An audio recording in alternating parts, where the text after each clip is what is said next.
Hi folks, my name is Abdul Tawwaab. I'm also known as Pros Bossa Nova.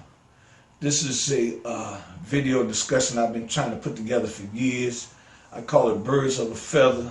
Also the emancipation of the modern day woman from the imprisonment of her own sexuality. Now this has been so dynamic for me to try to convey this information. I'm going to have to read from what I have written. My initial objective was to try to put in a writing form, but I think it's better and easier for us to let me speak this out, and then you can go on from there, because this is phase one of the emancipation of the modern day woman from the imprisonment of her sexuality, or Birds of the Feather. Let me give you a little background on me. I'm from the Washington, D.C. area. Again, my name is Abdul Tawwaab. I'm musically also known as Pros Bossa Nova. I'm a singer, songwriter, producer right here in the Washington, D.C. area. And I produce only all original music, pop, R&B, and jazz. I'm on iTunes, Amazon, CD Baby. I'm on pretty much all the major music distributors on the web. I have some great ballads. This Kind of Love, Who's Crying Now, Can't, Power of You, and Sometimes. I got some vicious dance songs. You Make It Work, Let Your Body Go, Make the Pussy Good, Tonight, and Gotta Go On. When you get a chance, check me out on yourself on the web, on those sites, and get yourself a historical download for only 99 cents. All that said and done, let's talk about the topic of this discussion I like to call Birds of a Feather. This is some information that I would like to share that I thought was for women only at first. But then as I learned and got more in depth into the discussion, I thought indeed that it's for both groups, both of us, men and women. And I'm going to be bouncing back and forth in and out of different levels of this topic, the subject. But hopefully you'll follow me and this will all tie in for you. And you can look at me and see I'm not the hardest rock on the ground. This subject is about the tragedy that women have succumbed themselves to, but not appreciating their own self-worth and the power that they have in determining their own relationship, destiny, and sexuality. What do I mean by this? Most women have been victims of the male selection process in the relationship dynamic between a man and a woman. Most women that are in a relationship or have ever been in a relationship got into that relationship because the man came up to them and chose to pursue them. And though the man approached them, and then in that selection, they made the choice to either go with the man's advances or reject him. Now, ironically, in spite of the man's initial pursuit, here's the catch. It's the female that actually makes the selection a reality or not. So this says that even though you have been the chosen one, you are really the female, the one who is actually doing the selecting or choosing. No matter what the man says, no matter what the man offers, money, blah, blah, blah, blah, blah, blah, it is the woman that is actually making this effort a reality. Here's some more irony. This man that the woman decides to accept, in many cases, is not the type of guy that is actually her, what I call Mr. Right. In many cases, this guy is what I call Mr. Leftover. Now, who is Mr. Leftover? Mr. Leftover is the guy that she chooses when she is tired of being lonely and waiting on the magic dream of Mr. Right.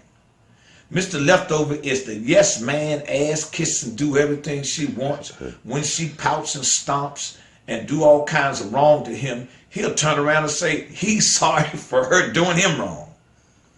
Mr. Leftover is a guy that's always talking about he is her friend and just trying to look out for her. Mr. Leftover knows he is not Mr. Right. And he can see what kind of guy Mr. Right is that she likes. So Mr. Leftover will always be trying to play Mr. Right down. Oh, that sucker ass punk. I think he's gay.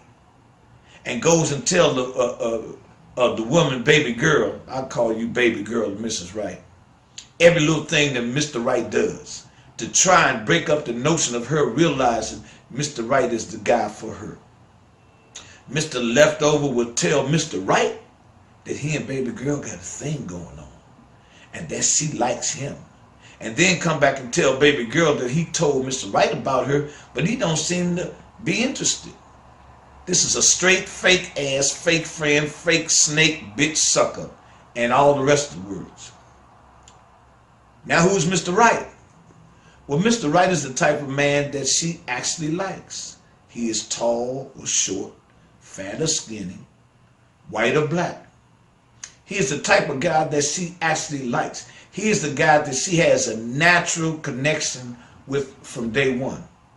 And the radio station plays the quiet storm for them both right off the bat. But because Mr. Right has not magically approached her as she would like, and she is tired of being lonely and waiting for Prince Charming, oftentimes she's tired of no Valentine's card, no Christmas, tired of breaking dildos and tearing up boxes of batteries. Mrs. Right accepts Mr. Leftover as the least of the evils, or as she tells herself until she can do better. Well, how is it that the woman cannot get Mr. Right? Well, most women are victimized by the stigma that they have imprisoned themselves in by this societal concept, the way they think society wants them to act. It's the man's place to approach the woman, and that ladies should not be forward, or that women should not be aggressive. Isn't that ironic? You have women running for president of the United States. You got women running Fortune 500 companies, supervisors on jobs, and managing all types of dynamic enterprise and organizations all around the world, running your own life, but act like 13-year-old girls when it come down to supervising your own sexuality, your own pussy, and managing on the most important, integral, psychoneurotic choices of your lives. Let's go a little deeper, baby. Again, as I said, most women don't pick Mr. Right. They try and wait for the magic time and moment when Mr. Right magically appears, like in all them damn romance novels, and then comes to sweep them off their feet into forever, ever perfect land. It's like going into the grocery store and think that the apple that you want is going to magically jump off the goddamn counter and jump into your hand. No, if you want the apple, you have to go and pick out the one you want. Not go over to the spoiled leftover section and pick from the undesired section like an idiot. When all the type of fruit that you really want, you walk right past every day. I'm talking about Mr. Right. You see countless Mr. Potential Rights every day. You pass them by hundreds of guys, usually in the course of your time, that fit the desired psychological characteristics of the type of guy that you like. But yet you wait for this goddamn apple to jump off the shelf into your hands, when the damn apple don't even know that you're interested in him.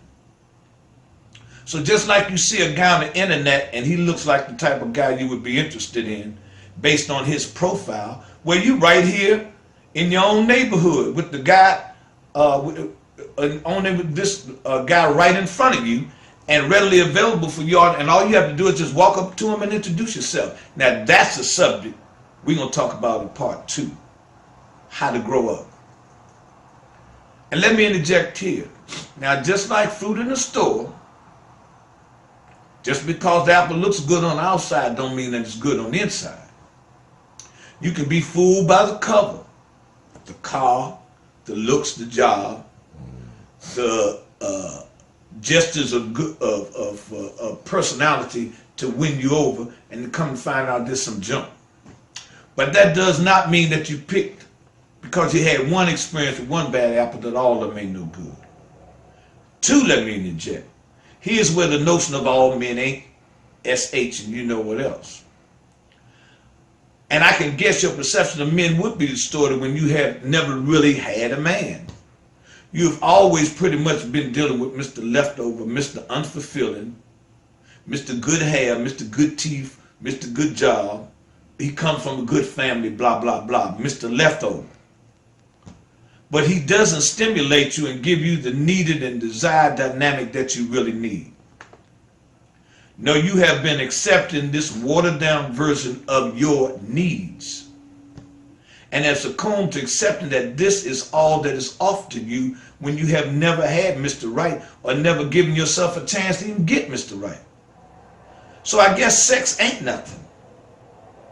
I guess going to the movies with this person is not a romantic experience, but just a journey, or going out on a date is just something to do, but it's not the dynamic experience that two people of a compatible union on the same radio station, on the same vibe is supposed to be having when you get your groove on, like all your romantic novels, etc.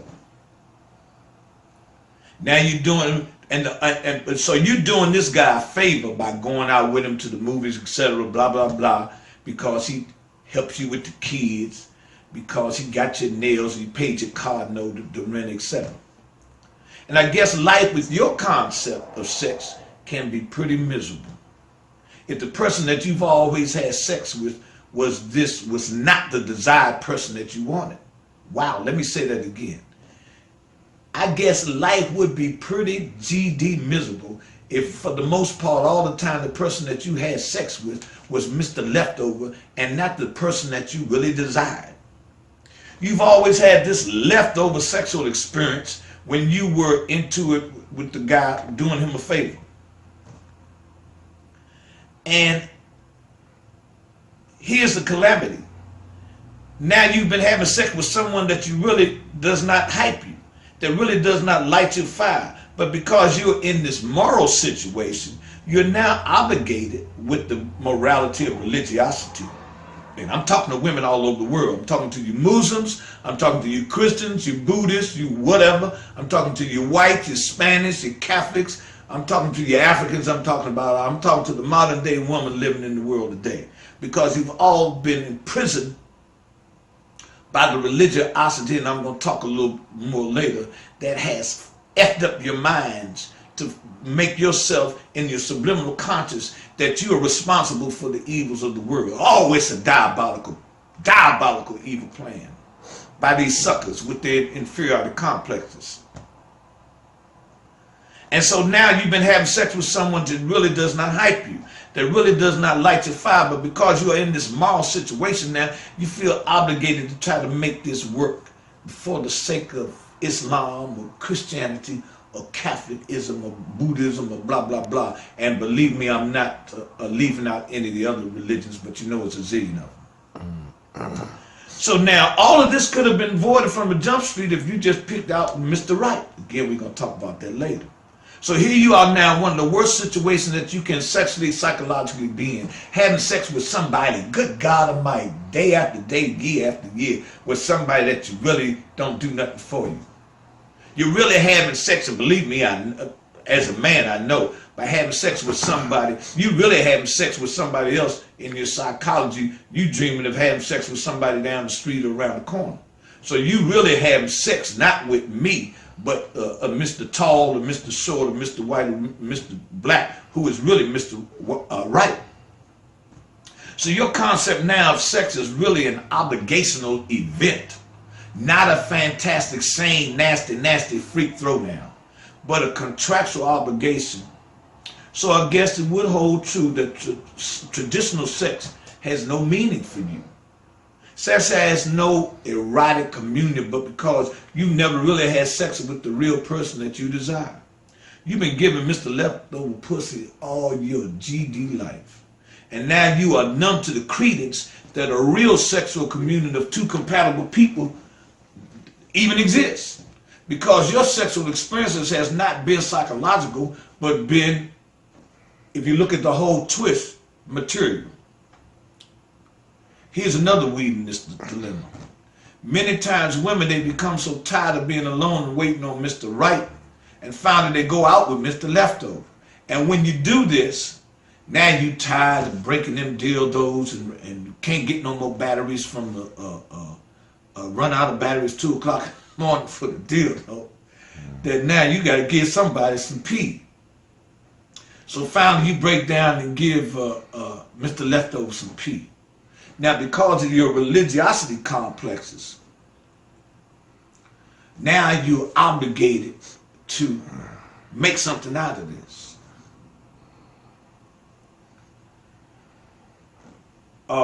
And now this compels you to make something out of this thing. This is really the tragedy. Now you're stuck in an unrelationship because of your religiosity. Let me say, unrelationship. And I'm pounding on religion here. And why do I pound on religion here? Because throughout history, the world has blamed and abused the sexuality of women, even in its literature.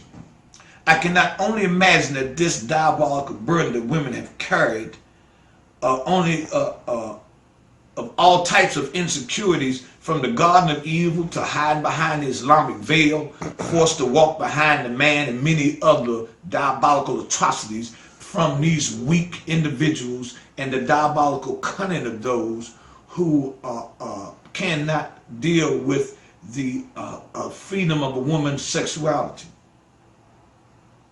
All this has been placed upon the female sexuality and has been designed to protect the pathetic insecurities of the chauvinists that are terrified of women and the freedom again of their sexuality. So they have conspired within all these organizations, correct me if I'm wrong, but let's look at history, and they've imprisoned women with this neurotic lack of confidence. It is truly a wonder that women are not more psychologically distraught and tore up than you are. So I give yourself a round of applause due to all this fiendish conspiracy by these suckers. And now with this, your mind has been messed up so bad with this ass kissing and spoiling you from Mr. Leftover that when you're in the company of a real man, you don't even know how to act. You don't even know how to communicate with a real man because he won't present himself in servitude to you. You say, what's wrong with this MF? He must be gay.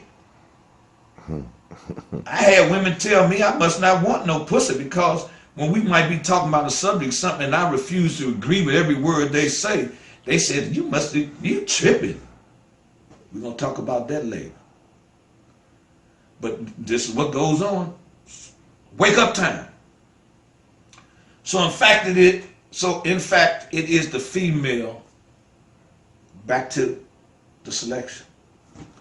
So if it is you, the female, that is actually doing the selecting from Jump Street, time to grow up, baby. If you the one who really makes the relationship, then you the one who need to be making the choosing. What you doing sitting around waiting on somebody to come to you and you don't even want this bum? This ain't even what you like. What you like just walk past you, zoom, zam, zim, zam, and you sitting over here like a Jing Jong with Mr. Right just circling around you like clouds. And you let Mr. Bling Blang Leftover here wiggle you out because he know he playing on your religiosity and your moral fiber and your desperation. Who you think you fooling? You walk around with all these tight clothes on, with all that body, with all this youth, all this pussy going away year after year after year, and you walk around masturbating with your clothes on, putting notches on your gun, how many dudes you know that you arousing, and then going back home bringing dildos.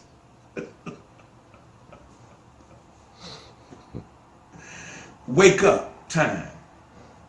So in fact, if it is the female you, darling, that has all this power, it's time for you to set yourself free. Now every guy that you want, again, might not want you. And men do this. Y'all bat us down like it ain't nothing.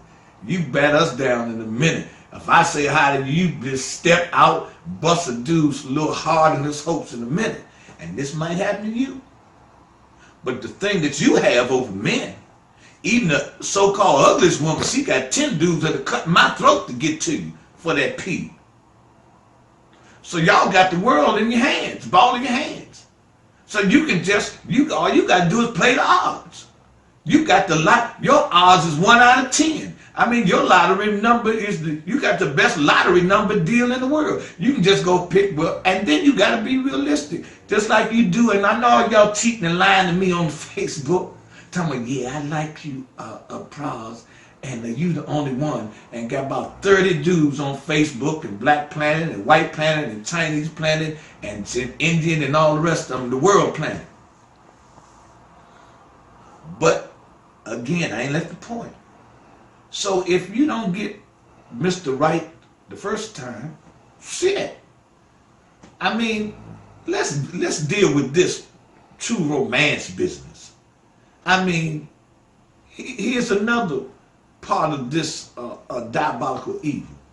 Because you might have had a disappointment in one person, child, the sea of life and love is full of other persons for you. This Mr. Right, he was the love of my life, that's some bullshit. There's many people that can take his place in the snap of a finger and be twice as good as this, and you know this. But because you have not been doing this, you have been messing up the psychosis of the world and men. You've been leaving me. Miss Right could have picked me long time ago. Look at me, I'm out here desperate. Y'all won't even take my money. I can't even get a trick. They got me blackballed all over in there. No, don't mess with him, dog. He ain't worth it, baby. He ain't worth it. He down. Give me thumbs down everywhere. Because y'all done messed me up. Somebody might want me. I stand out on the corner every day with a light shining on me and loud speaking everything. I still can't get no play. Because of this spooky concoction y'all got, y'all walking around knowing you might want a guy, but won't say nothing to him. And then when they say something to them, you act all spooky. You messing up the psychosis of the world. And I'm telling you, this is very serious. This is very serious. A considerable part of the dynamic psychosis of the world is messed up because y'all won't give nobody no pee and you won't pick Mr. Right. If you pick, because you walking around with all this bent up anxiety and blah, blah, blah, and you carrying this spirit around and you conveying this spirit to other men, and you just messing up the total human psychosis atmosphere of sexuality when all you got to do is free yourself. I'm taking you deep into that in part 2. So, what do? You got to get somebody, baby, that, let me not run away from that. So, I think I made the point. If Mr. Right don't work out the first time, just get you to go after another one. And matter of fact, you need to be choosing between one or two anyway, because just because he look good don't mean he the one. You gonna have to talk to him. I mean, just because you give somebody your phone numbers, change phone numbers, don't mean you're married, that you got to give him some pussy. You got to talk to him anyway. You got to have an experience with him. And then you'll find out if you want to go to step 2. Then you'll know how deep it is or how deep you want to go. But you need the freedom. Y'all have imprisoned the world with this. This is my opinion. You have effed up the world with this psychosis and has damaged the whole communion and the relationship of men and women unconsciously, because you've been ignorantly, and when I say ignorantly, I mean not knowing, imprisoned by this. Let me see where we at now. So I'm almost finished here. So it's time for you women now to free yourselves. And it's time for you to save the world from this sexual frustration that exists due to this, all of this subliminal depression that's going on in your mind that you may not even know about or be aware of directly, though you are. But you know, every time you get, remember, you're getting older. You was 18, then you're 23, then you're 36, then you're 47, then you get 50 and 60, and all them years, I've talked to countless women, and you know what most of them say? They wish they had the wish I shoulda, woulda, coulda. And you wasted all that good pussy, all that banging, all that jungle freaking throwdown, shame, nasty, and you wasted it on Mr. Leftover. Or now y'all done got into some type of thing, you just saving it. Now you're 24, still saving it. Now you're 37, still saving. Wake up, found it at 50, but now you looking for the 22-year-old guy that you wasted then, but you 50, you don't appeal to him now. That's another subject. See y'all on part 2.